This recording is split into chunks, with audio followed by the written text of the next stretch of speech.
Hey, what's going on, everyone? And a big welcome to another video. And in this video, I am analyzing the game between Ding Liren and Ian Nepomniachtchi for the World Chess Championship match that is being held in Astana in Kazakhstan.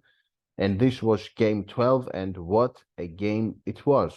Well, Ding Liren managed to win this game with the white pieces. And now the score is equal. It is 6-6, and there is everything to play for in the last two games. The action will be absolutely exciting for everyone to watch. So, Ding Liren opened up the game with one d4, which is his main move in this match, along with one c4, but more games he has played one d4. And Ian Nepomniachtchi replied with knight f6, and now Ding Liren went knight f3, d5 from Nepomniachtchi, and here, of course, if c4, Nepomniachtchi would have played e6, and we would enter this territory. But e3 was the choice of Ding Liren, and this is a sideline, actually a decent sideline. The downside of this move is that it blocks the dark squared bishop. However, it opens up the light squared bishop and protects the pawn on e3. And yeah, in this position, many moves are possible. I mean, apart from c4, there is also g3. There is bishop f4 that he used in another game where he won. Even bishop g5 is playable. What else? Okay, c3 is playable. Knight d2 is playable. Even knight c3 is playable. But yeah, e3 was the choice of Ding Liren. And now c5 from black. And now knight b d2. Okay.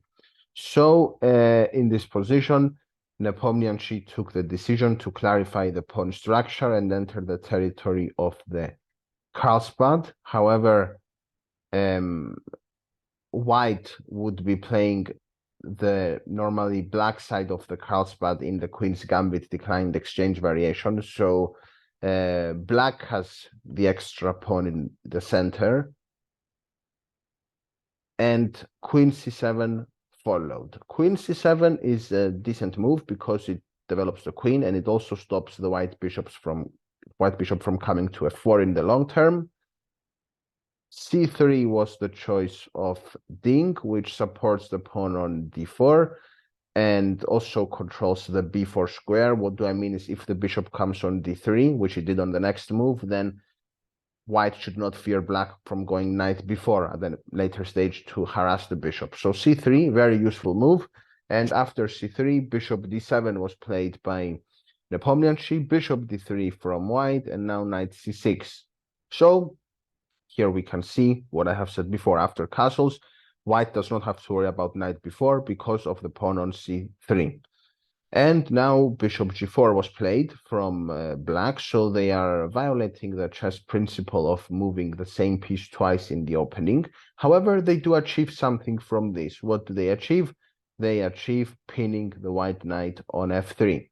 And now rook e1 was played, e6 from black, knight to f1, bishop d6, and now bishop g5.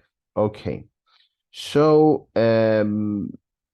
development by both sides, and now castles from black, which allows bishop takes f6, a doubling of the black pawns, and that's exactly what white does. And now knight g3. Okay, f5, and now h3, which hits the bishop. The bishop has nowhere else to go, has to be traded for the knight on f3.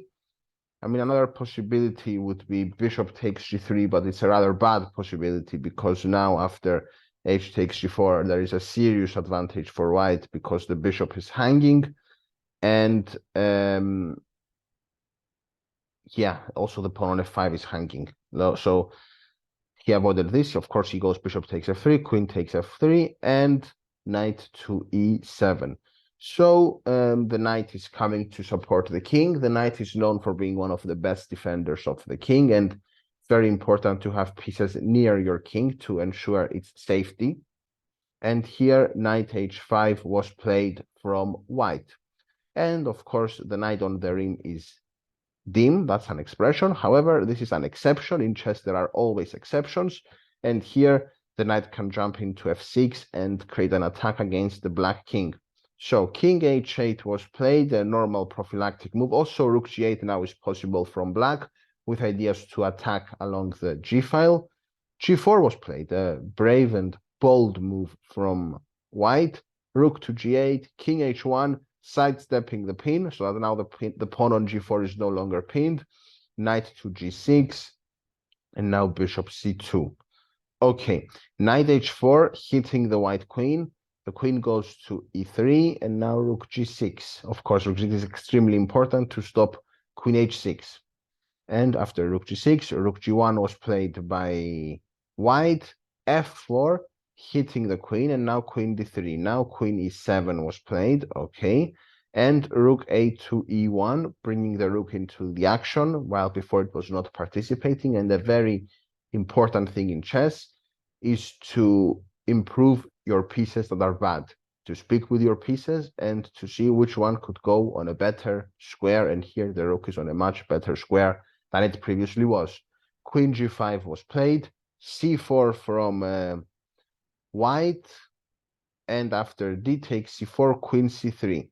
So the point of putting the queen on c3 along with the knight on h5 is to go d5 later on and discover check against the black king. And here b5 was played, a4, and now b4. After b4, queen takes c4 was played, so white regains their pawn.